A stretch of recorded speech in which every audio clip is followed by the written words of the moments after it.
Hi friends, എല്ലാവർക്കും സുഖമല്ലേ? ഇന്ന് നമുക്ക് പിണ്ടിത്തോരൻ എങ്ങനെയാണ് ഉണ്ടാക്കുന്നതെന്ന് നോക്കിയാലോ. പിണ്ടി തോരൻ വെച്ച് കഴിക്കാൻ മിക്കവർക്കും അത്ര ഇഷ്ടമൊന്നുമല്ല, പക്ഷേ ഇതിൻ്റെ ഹെൽത്ത് ബെനിഫിറ്റ്സ് അറിഞ്ഞു കഴിഞ്ഞാൽ എല്ലാവരും തീർച്ചയായിട്ടും കഴിക്കും. ആളത്ര നിസ്സാരക്കാരനൊന്നുമല്ല, ഹൈ ഇൻ ഫൈബറാണ്, അതുകൊണ്ട് വെയിറ്റ് ലോസിന് ഒത്തിരി നല്ലതാണ്. റിച്ച് ഇൻ പൊട്ടാഷ്യമാണ്, അതുകൊണ്ട് BP ഉള്ളവർക്ക് നല്ലതാണ്. പിന്നെ നമ്മുടെ ബോഡി ഡീടോക്സിഫൈ ചെയ്യാനും കിഡ്നി ഹെൽത്തിനും ഡൈജഷൻ ഇമ്പ്രൂവ് ചെയ്യാനും അങ്ങനെ ഒത്തിരി കാര്യങ്ങൾക്ക് ഈ പിണ്ടി നല്ലതാണ്. ഈ വൻപയർ നമുക്ക് ആവശ്യത്തിന് വെള്ളമൊഴിച്ച് ഉപ്പും മഞ്ഞളും ഇട്ട് വേവിക്കാൻ വയ്ക്കാം.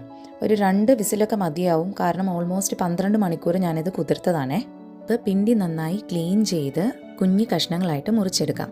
അപ്പോൾ ഈ മുറിച്ച് വെക്കുന്ന പിണ്ടി കറുത്ത് പോകാതിരിക്കാനായിട്ട് ഞാൻ വെള്ളത്തിലേക്ക് 1 സ്പൂൺ തൈര് ഒഴിച്ച് നന്നായിട്ട് ഇളക്കി ഈ വെള്ളത്തിലോട്ടാട്ടോ അരിയുന്നത് ഇടുന്നത്. അപ്പോൾ പിണ്ടി കളർ മാറിപ്പോവില്ല.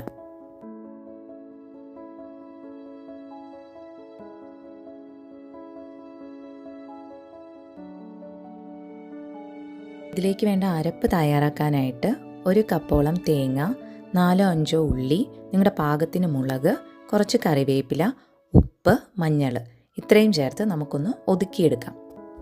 അടുപ്പിൽ പാത്രം വെച്ച് 1-2 ടേബിൾ സ്പൂൺ കോക്കനട്ട് ഓയിൽ ഒഴിച്ച് കടുക് പൊട്ടിച്ചെടുക്കാം.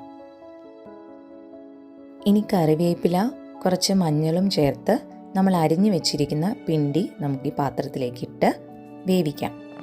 നല്ലോണം ഇളക്കി ആവശ്യത്തിന് ഉപ്പ് ചേർത്ത് ഒരു 2 മിനിറ്റ് മൂടി വയ്ക്കാം. ഇതിലേക്ക് വേവിച്ചു വെച്ചിരിക്കുന്ന വൻപയറും നമ്മൾ അരച്ചു വെച്ചിരിക്കുന്ന അരപ്പും കൂടെ ചേർത്ത് നന്നായിട്ട് ഇളക്കി ഒരു കുറച്ച് സമയം മൂടി വെച്ച് പിണ്ടി നമുക്ക് വേവിച്ചെടുക്കാം.